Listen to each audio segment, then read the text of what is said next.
एक पहले doubt solve कर लेते हैं इसमें। तो आपको यहाँ पर करंट की वैल्यू दी है क्वेश्चन में, I is equal to 2.5 plus और माइनस 0.5 एम्पियर यहाँ से।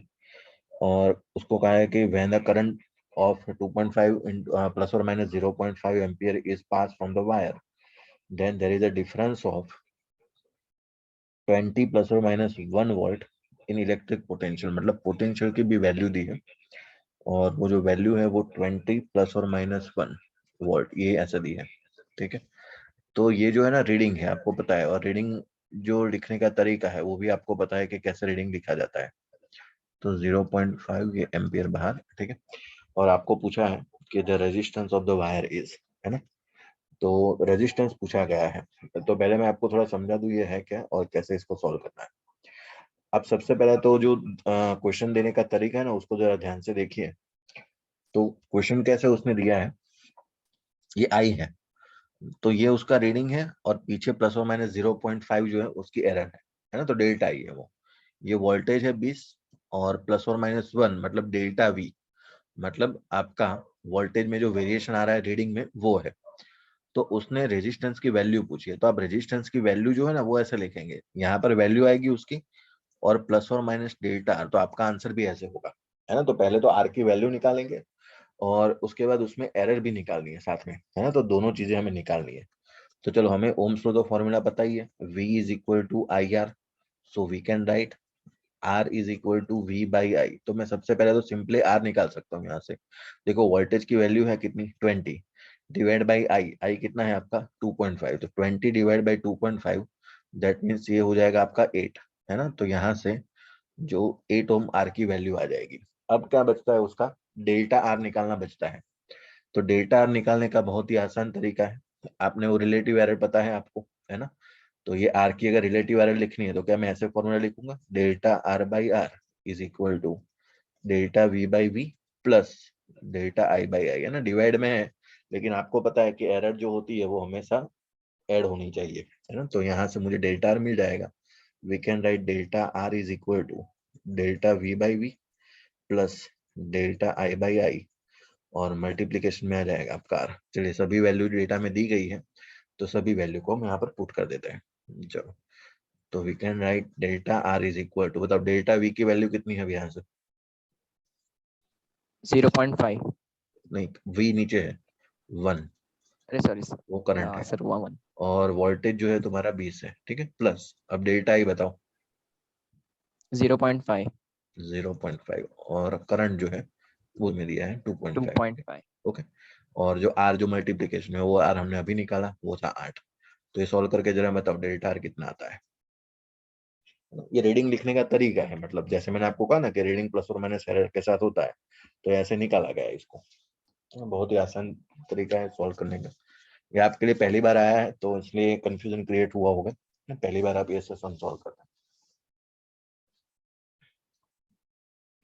अभी हम नेक्स्ट जेई नीट के जो लेक्चर लेंगे, है ना, अभी एक दो लेक्चर इसके स्टेट बोर्ड के, उसके बाद जेई नीट के लेक्चर होंगे, तो उसमें आपको ये सभी सिखाए जाएंगे चीजें।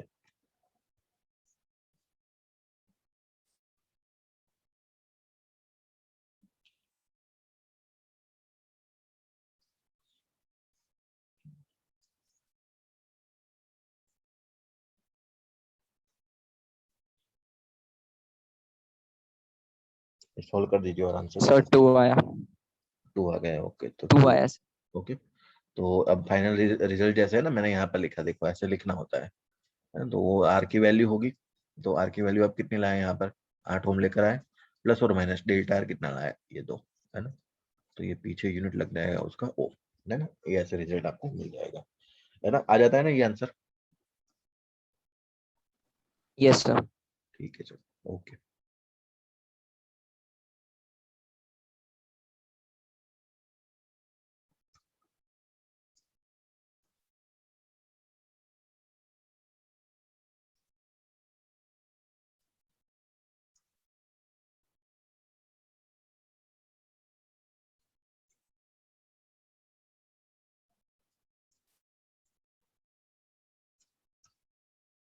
कल लास्ट हमने MIT फॉर्मूला पढ़े थे, हम इसका यूज देखना है यार, ठीक है।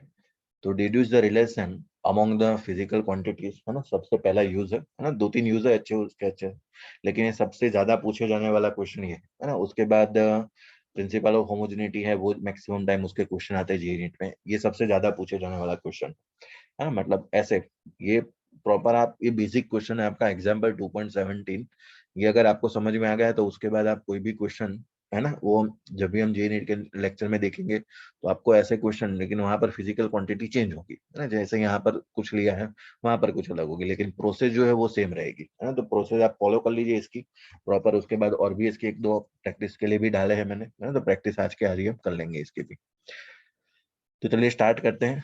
सबसे पहले उसने आपको करना क्या है कि दो फिजिकल क्वांटिटी है ना, दो है या फिर दो से ज्यादा है, कितनी भी फिजिकल क्वांटिटी है, उन दोनों के बीच में, तीनों के, 4-5 जितनी भी है, तो उन सबके बीच में अगर रिलेशन निकालना है ना, तो वो निकालने का ट्राई किया जाता है, और उसके लिए हम इसको यूज करते हैं। आपने जैसे मान लिया ना कि V is equal to I R, तो ये वोल्टेज, रेजिस्टेंस और करंट, इनके लिए ये जो है वो उनका रिलेशन हो गया। एक फिजिकल क्वांटिटी आपकी वोल्टेज है, ये करंट है, ये रेजिस्टर है, तो इनके बीच में ऐसा रिलेशन है, तो ये भी आप निकाल सकते हैं, है ना, यहाँ से। लेकिन चलिए हम पहले, सबसे पहले आसान न्यूमेरिकल से जो प्रोसेस है पूरी उसको देखते हैं। तो देखो, consider a simple pendulum having a bob attached to a string that oscillate under the action of the force of gravity. Suppose that the period of the oscillation of this simple pendulum depends on, अब यहां पर से start होता है आपका question, कौन सी physical quantity दूसरी, कौन सी फिजिकल क्वांटिटी के ऊपर डिपेंड होती है, वो आपको देखना है क्वेश्चन में ना। अगर वहां देखने में गड़बड़ हो गई तो फिर आंसर गलत हो जाएगा। तो यहाँ पर देखो, ध्यान से अंडरलाइन कर रहा हूं मैं, पीरियड ऑफ ऑसिलेशन मतलब टाइम पीरियड की बात कर रहा है सिंपल पेंडुलम का। वो किस किस पर डिपेंड है, तो डिपेंड ऑन इट्स लेंथ, उसका mass and the acceleration due to gravity, मतलब जी के ऊपर डिपेंड है। तो टाइम पीरियड टी, देखना ध्यान से, time period T is depend on, depend का मतलब होगा, मैं यहाँ पर लिखूंगा प्रपोजनल, है ना। वो कैसे डिपेंड है वो मुझे पता नहीं है, स्क्वायर में भी डिपेंड हो सकता है, स्क्वायर रूट में भी हो सकता है, क्यूब हो सकता है, क्यूब रूट, 4 पावर हो सकती है, फोर्थ पावर भी हो सकती है ना, फोर्थ रूट हो सकता है उसका। तो ये कैसे भी है मुझे पता नहीं है, लेकिन मुझे वही निकालना है।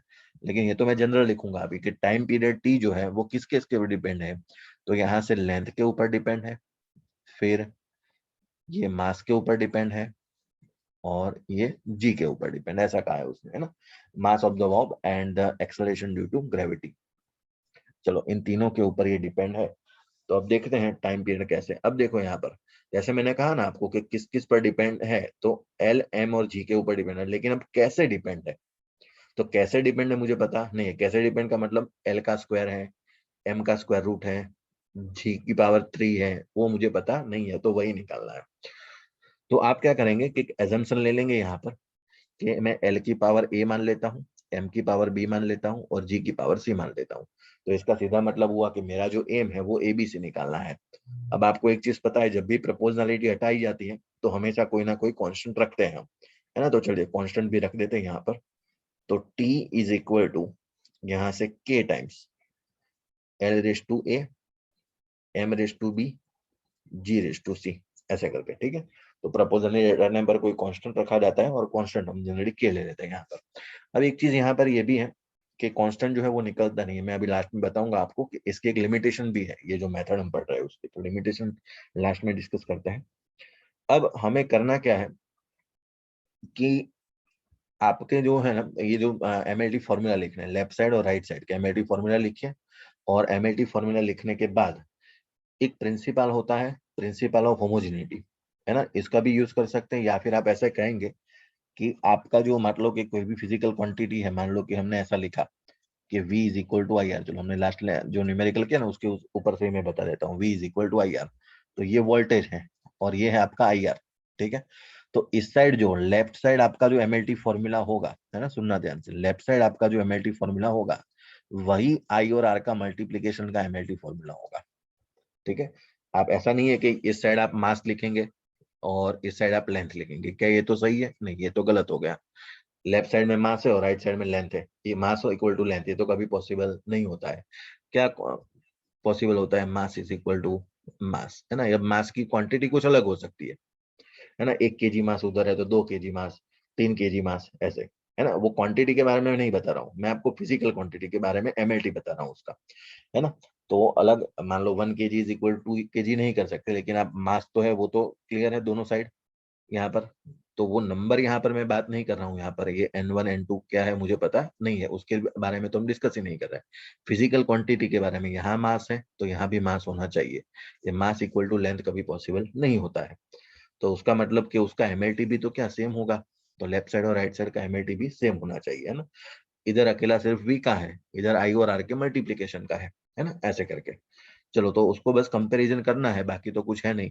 तो हमें यहाँ पर इसके लिए सबसे पहले ये जो नीचे जितनी भी फिजिकल क्वांटिटी लिखी हो ना, उसके एमएलटी फॉर्मूला बनाने आने चाहिए। तो चलो सबसे पहले मुझे ये याद होना चाहिए कि टाइम पीरियड का एमएलटी क्या होता है। बताओ टाइम पीरियड का यूनिट क्या होता है, टाइम पीरियड किस में मेजर होता है, सेकंड में, सेकंड में। है ना। तो उसका एमएलटी क्या होगा बताओ, M0 L0 T1, L T1। है ना। ये क्योंकि ये पूरा लिखना पड़ेगा क्योंकि कंपैरिजन करना है ना, इसलिए।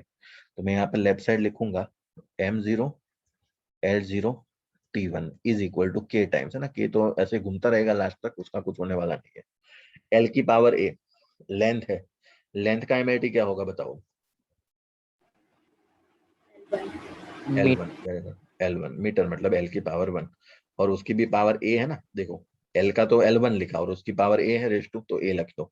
फिर मास है, मास के लिए बताओ M1। M1, तो M1 की पावर जो है वो यहाँ पर B लिख देता हूँ। फिर G ग्रेविटेशनल एक्सेलरेशन, तो मतलब एक्सेलरेशन की बात चल रही है। M मीटर पर second square. M0 M0 yes L1 yes, T⁻²। L1 T⁻², very good, उसकी पावर C, है ना। तो देखो पावर को क्या करते हैं हम अंदर मल्टीप्लाई कर देते हैं, लेफ्ट साइड तो एज इट इज रखते हैं, M0 L0 T1 उसको कोई चेंज नहीं करते हैं, के भी एज इट इज चलता रहेगा साथ साथ में। देखो L की पावर कितनी हो जाएगी, यहाँ से A अंदर मल्टीप्लाई कर देता हूँ, M की पावर कितनी हो जाएगी B, फिर यहाँ से L की पावर कितनी हो जाएगी C, और T की पावर कितनी हो जाएगी -2C। ठीक है, अब चलो उसको रीअरेंज कर देते हैं पूरे राइट साइड को। देखो अरेंजमेंट, अब अरेंजमेंट में कुछ नहीं है, अब देखते जाओ यहाँ से लेफ्ट साइड में तो वैसे का वैसा चल जाएगा, M0 L0 T1 is equal to K times. अब देखो यहाँ पर पहले M लिखता हूँ मैं, MLT ऐसे सीक्वेंस में रखते हैं तो क्या जल्दी से कंपैरिजन में कोई गड़बड़ ना हो जाए, बाकी कोई प्रॉब्लम नहीं है उसमें। तो M की पावर कोई है, एक ही है B, उसके बाद कोई है नहीं है, तो मैं यहाँ पर सीधा लिखूंगा M की पावर B। चलो उसको छोड़ दो। फिर L की पावर के लिए देखो, तो यहाँ देखो आप L की पावर B, यहाँ देखो L की पावर C। तो बताओ क्या लिखूं L की पावर, A+C कैसे मैं लिख सकता हूँ, L की power base same power addition, है ना। आप ऐसा सीखे हैं बेस सेम हो तो पावर आप ऐड कर सकते हैं। अगर मान लो फॉर एग्जांपल 2 की पावर 3 और 2 की पावर 5 है, दोनों मल्टीप्लीकेशन में है, तो मैं इक्वल टू क्या लिखूंगा, 5 और 3 8, तो 2 की पावर 8, तो खत्म, ऐसे, है ना। तो बेस सेम हो तो पावर को कर दो ऐड। तो बताओ टी है कहीं पर नहीं है, अकेला ही है, तो टी की पावर हो जाएगी आपकी -2C, खत्म। ठीक है, अब देखो लेफ्ट साइड और राइट साइड जैसे मैंने आपको कहा कि एमआईटी फॉर्मूला है वो क्या होने चाहिए, सेम होने चाहिए। तो लेफ्ट साइड और राइट साइड की पावर की मैं कंपैरिजन कर सकता हूँ, है ना। लेफ्ट साइड और राइट साइड की पावर की मैं कंपैरिजन कर सकता हूँ। तो देखो एम की पावर है ना, पहला देखते जाना, एम की पावर यहाँ पर क्या है बी, यहाँ पर एम की पावर क्या है 0, तो मैं पावर को कंपेयर करूंगा तो मेरे लिए बी की वैल्यू क्या आ जाएगी, सीधी 0 यहाँ से। फिर एल की पावर देखो, एल की पावर है A+C, और लेफ्ट साइड में एल की पावर कितनी है 0, तो ये इक्वेशन बन गया।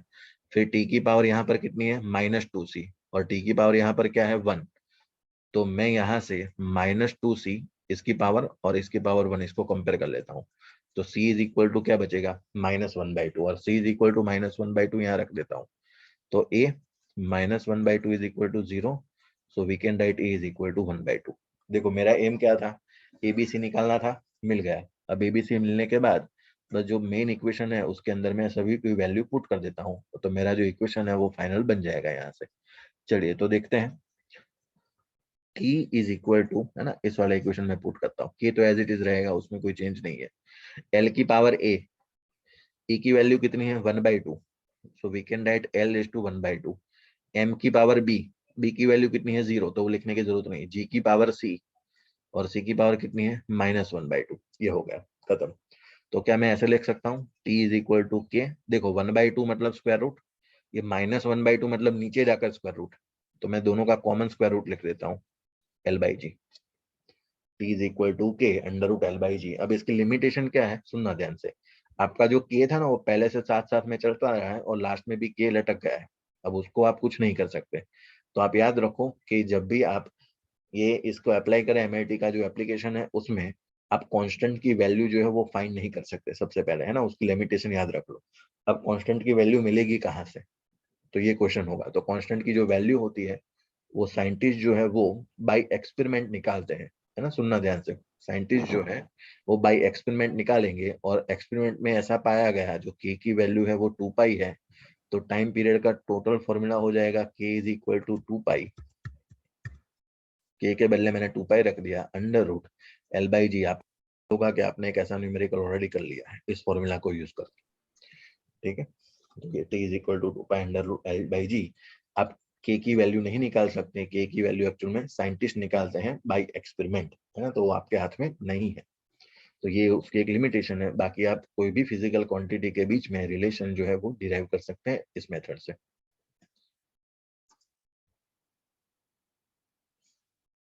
चलिए, ये जो क्वेश्चन है वो थोड़ा टिपिकल है ना, उसमें फिजिकल क्वांटिटी ज्यादा है और उसको एमआईटी फॉर्मूला आपको सबसे पहले तो आना ही चाहिए, तो उसके बाद ही आप इसको सॉल्व कर पाएंगे। तो उसने देखो क्वेश्चन में ऐसा कहा है, gas bubble from a explosion under a water oscillate with a period time, है ना, टाइम पीरियड टी जो है प्रपोजनल है किसके, प्रेशर के, रो मतलब डेंसिटी और ई मतलब टोटल एनर्जी, इन सबके प्रपोजनल है। तो आपको उसका अल्टीमेटली पावर फाइंड करना है ए बी सी, है ना, तो वही प्रपोजनलिटी वाली कहानी जो रिपीट होगी जो हमने आगे देखा उसी को हम फिर से फॉलो करेंगे। चलिए तो स्टार्ट करते हैं। इसने ऐसा कहा है कि आपका जो टाइम पीरियड है T is directly proportional to pressure का पावर ए, डेंसिटी का पावर बी और एनर्जी, टोटल एनर्जी का पावर सी। तो इसके लिए आपको सबसे पहले क्या आना चाहिए, प्रेशर, डेंसिटी और एनर्जी का एमआईटी फॉर्मूला आना चाहिए, तभी आप ये काम कर पाएंगे, बाकी ये पॉसिबल नहीं है। तो मैं सबसे पहले प्रेशर का एमआईटी बना लेता हूँ। प्रेशर का फॉर्मूला बताइए। Force upon area. Force upon area, very good. तो फोर्स का एमआईटी जैसे मैंने आपको कहा बार बार आएगा, तो आपको याद रखना है m1L1T-2 डिवाइड बाई एरिया का हो जाएगा L2। तो यहाँ से m1 L की पावर -1 और T की पावर -2। चलो तो एक काम बन गया, T इज इक्वल टू ना, जैसे मैं यहाँ पर K रख देता हूँ, चलो P की पावर A मतलब प्रेशर जो है वो m1 L-1 T-2 और उसकी पावर हो गई A। चले उसके बाद डेंसिटी के लिए, तो डेंसिटी के लिए बताओ फॉर्मूला। Mass by volume. है ना, तो मास मतलब आप यहाँ से लिख दीजिए m1 और L की पावर -3, ना, तो इसमें तो कैलकुलेट करने की भी जरूरत नहीं है। तो m1 L-3 और उसकी पावर B है। उसके बाद है एनर्जी, टोटल एनर्जी हो, मैंने आपको उस टाइम भी बताया था, कोई भी एनर्जी हो, हीट एनर्जी, काइनेटिक, पोटेंशियल, कोई भी एनर्जी हो, उसका फॉर्मूला एक ही होता है, टोटल एनर्जी का भी फॉर्मूला वही होता है। तो आपको वो भी याद करने के लिए कह दिया था, m1L2T-2 वही आपका वर्क का फॉर्मूला होता है ना, तो उसकी पावर है C। चलो काम बन गया। लेफ्ट साइड में क्या है आपका, टाइम पीरियड है ना, तो पीरियड टाइम T, ओके। तो अब टाइम पीरियड T है तो उसमें T1 लिख देता हूँ, है ना, तो यहाँ पर आप ऐसे लिख दो m0L0T1, है ना, पावर 0 लिखनी है लेफ्ट साइड जरूरी इसलिए है क्योंकि वो कंपेयर करना होता है बाद में, इसलिए। चलिए अब सेट कर देते हैं अंदर मल्टीप्लाई करके, के m की पावर a, L की पावर -a, T की पावर -2a, फिर उसके बाद m की पावर b, L की पावर -3b, फिर यहाँ पर m की पावर c, L की पावर 2c, T की पावर -2c। चलिए के, अब पहले m सेट कर लेते हैं, फिर L फिर T, है ना, सीक्वेंस में ले लेते हैं। चलो बताओ m की पावर टोटल कितनी हो जाएगी। अब एक तो यहाँ पर a प्लस बी प्लस सी, चलो तो m का सेट हो गया। फिर L के लिए बताइए, माइनस है -A -3b -3B और +2C। +2c, yes, okay. And then T, चलो बताओ T की पावर है यहाँ पर -2 है, यहाँ तो बीच में है नहीं, और -2c। चलिए ठीक है, लेफ्ट साइड में है आपका m0L0T1, ठीक है। चलिए स्टार्ट करते हैं सॉल्व करना। चलो किसको कंपेयर करूं, बताओ a plus b plus c equal to क्या लिखूं, लेफ्ट साइड को कंपेयर करके बताइए। जीरो। जीरो। लेफ्ट साइड में m की पावर है 0। अब l की पावर देखिए, -a -3b plus 2c is equal to l की पावर लेफ्ट साइड में 0 है तो 0 लिख दीजिए।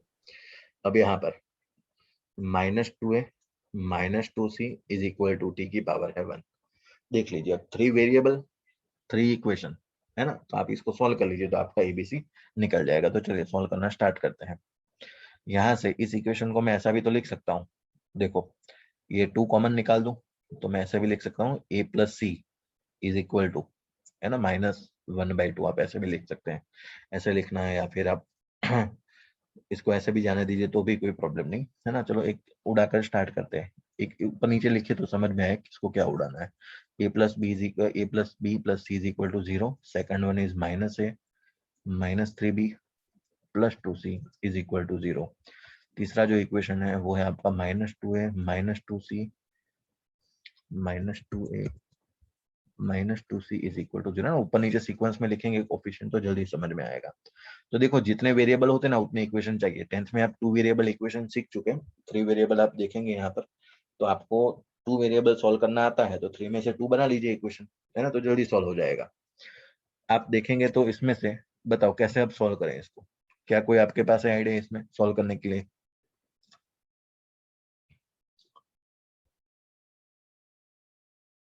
बताइए। अभी तीनों इक्वेशन को हमें सॉल्व करना है बढ़िया से ना। इंपॉर्टेंट क्वेश्चन है, टिपिकल क्वेश्चन आ गया है पहले से ही। कौन से इक्वेशन में क्या करें तो जिससे आंसर आ जाए, बताइए। मतलब कोई भी आप सॉल्यूशन, मतलब कैसे किसको मल्टीप्लाई करें।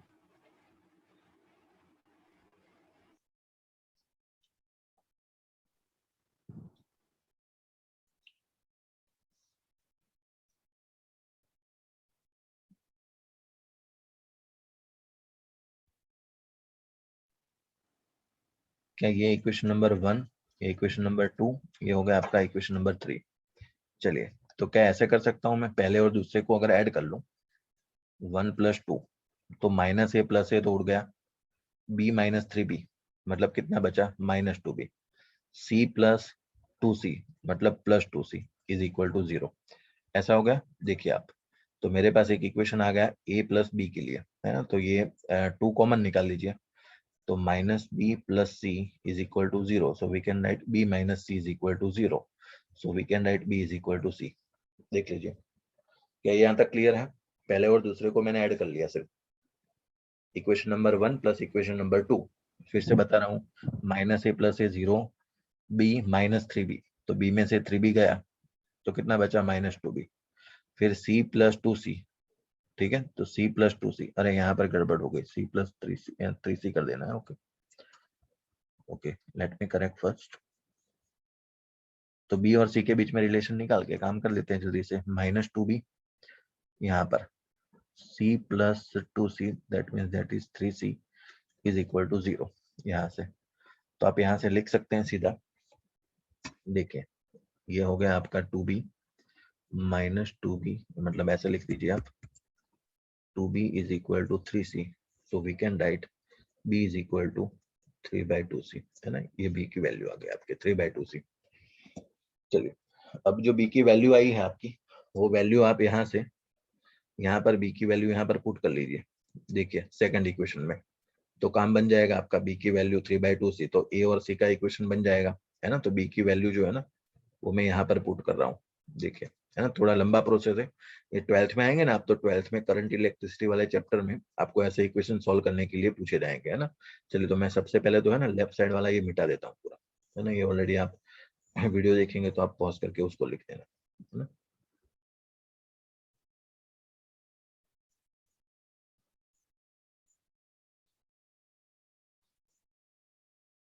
ओके, चलिए, तो b की वैल्यू 3/2c हम डालते हैं यहाँ पर, -a -3 यहाँ से, और b की जो वैल्यू है वो डाल देते हैं 3/2c + 2c is equal to 0, है ना, सेकंड इक्वेशन में डाल दिया। चलिए, अब इसमें से देखिए, ये -a -9/2 + 2c is equal to 0, है ना, 2 LCM ले लीजिए, तो -2a यहाँ से -9c plus 2c is equal to 0 है ना। 2 आपका एलसीएम है, वो तो उधर चला जाएगा, तो निकल ही जाएगा सीधा। तो -2a -9c प्लस 2c, चलो कितना बचा, -7c is equal to 0। So we can write 2a plus 7c is equal to 0, है ना। तो ये इक्वेशन हो गया। एक दूसरा इक्वेशन आपके पास ये भी है, देखिए -2a -2c is equal to 0, है ना, ये वाला। तो -2a -2c is equal to 0। ये लास्ट वाला 0 था या फिर 1 था उसमें वेदांत कंपैरिजन में? ये टी वाला इक्वेशन था ना शायद, यस सर। ना, तो उसमें 1 था शायद। Let me correct first. Okay, चलो, तो यहाँ से 1, बस। तो अब आपका काम बन गया। चलिए इसको सॉल्व कर लीजिए, दोनों को, इन दोनों इक्वेशन को जोड़ देते हैं। तो 7 में से 2 गए तो कितने बचे, 5c, और यहाँ पर 1। So we can write c is equal to 1/5 लो। आ गया आंसर आपका। और c आपका आ गया तो आप कहीं पर भी रखकर यहाँ पर पहले दूसरे में c की वैल्यू डाल दीजिए, तो a और b मिल जाएगा आपको, है ना। फिर a और b को आप उसको सॉल्व कर सकते हैं आराम से, ठीक है बेटा। देखिए यहाँ पर एलसीएम में करेक्ट करेंगे पार्ट, है ना। आपका जो यहाँ पर एलसीएम लिया गया है उसमें, है ना, यहाँ से थोड़ा करेक्शन देखेंगे।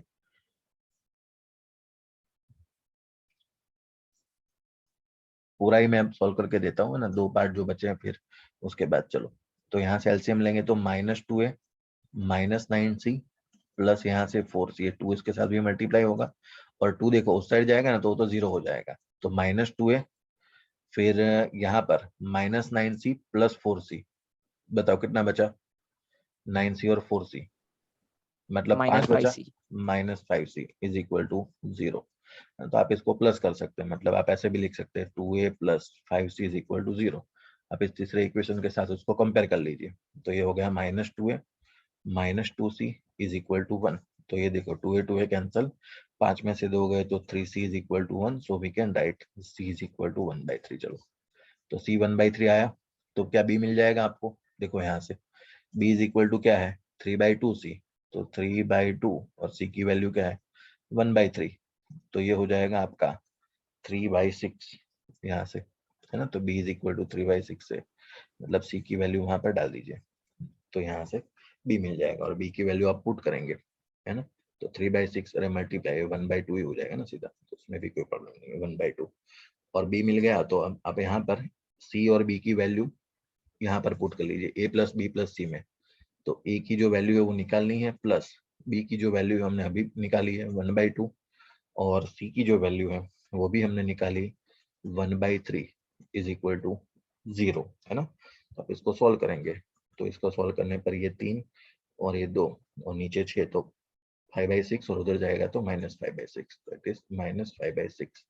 तो ये आपका a आ गया, है ना। तो बस जो आपको मिल गया ABC पावर 3, है ना। तो पहली बार आपने 3 वेरिएबल इक्वेशन यहाँ पर सॉल्व किया है। 3 वेरिएबल इक्वेशन सॉल्व करने में आपको याद रखना है कि 2 वेरिएबल में उसको कन्वर्ट कर लो सबसे पहले, तो है ना, तो उसके बाद आप उसको सॉल्व कर सकते हैं आराम से।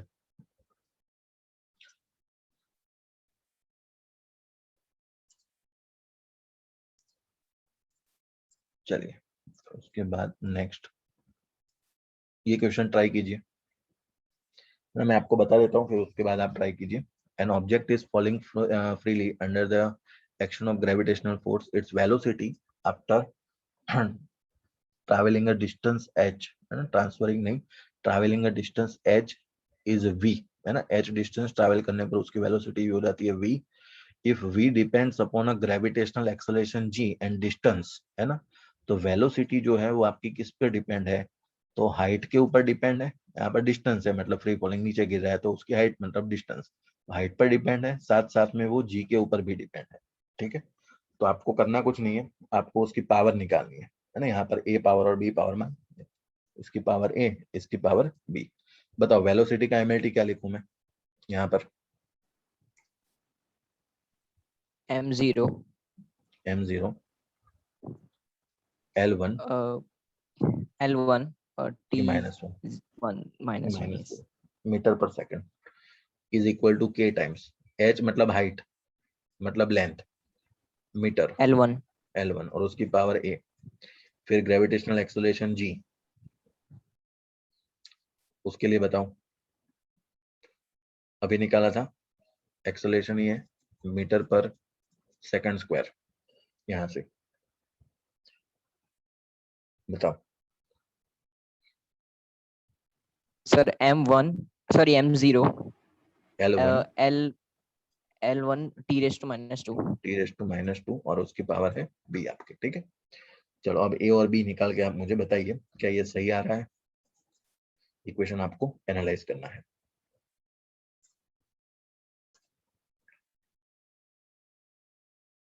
देखिए जब भी आप इसको सॉल्व करेंगे तो आपकी a की जो वैल्यू है 1/2 और b की जो वैल्यू है वो भी 1/2 आ जाएगी, और आप यहाँ पर पुट करेंगे, so we can write v is equal to k times, और h की पावर 1/2 यहाँ से a के बदले रखेंगे, और यहाँ से g की पावर भी 1/2, मतलब आप स्क्वायर रूट में लिख सकते हैं उसको।